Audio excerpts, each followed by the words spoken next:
ഭക്തർ, എല്ലാ ഋഷിമാരുടെയും ദൈവമായ ശിവന്റെ ഒരു ഭാവമാണ് ഞാൻ. നിങ്ങളുടെയെല്ലാം കാവൽ ദേവതയാണ് ഞാൻ.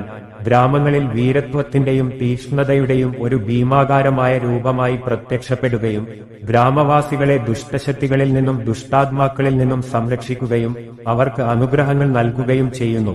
എന്നിൽ വലിയ വിശ്വാസമുള്ള ഭക്തർ വ്യക്തിപരമായി എന്നെ അവരുടെ വീടുകൾക്ക് പുറത്ത് സ്മരിക്കുകയും എന്റെ പേര് ഉച്ചരിക്കുകയും 3 ഇഷ്ടികകൾ നിലത്ത് നട്ടുപിടിപ്പിക്കുകയും മഞ്ഞൾ പുരട്ടുകയും എന്റെ നാമത്തിന്റെ 3 വരികൾ എഴുതുകയും അവരുടെ മേൽ ഒരു തുള്ളി കുങ്കുമം പുരട്ടുകയും എന്നെ പൂർണ്ണഹൃദയത്തോടെ ആരാധിക്കുകയും ചെയ്താൽ ഞാൻ എപ്പോഴും അവരുടെ വീടിന് ഒരു കൂട്ടാളിയായിരിക്കും.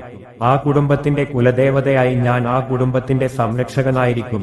ദേവന്മാർക്കും ആളുകൾക്കും കഷ്ടപ്പാടുകൾ വരുത്തിയ സർവശക്തനായ അന്ധകാസുരനെ ഒരിക്കൽ നശിപ്പിച്ച ഞാൻ എന്നെ ആരാധിക്കുന്ന ഓരോ ഭക്തനും ഒരു കൂട്ടാളിയായിരിക്കും.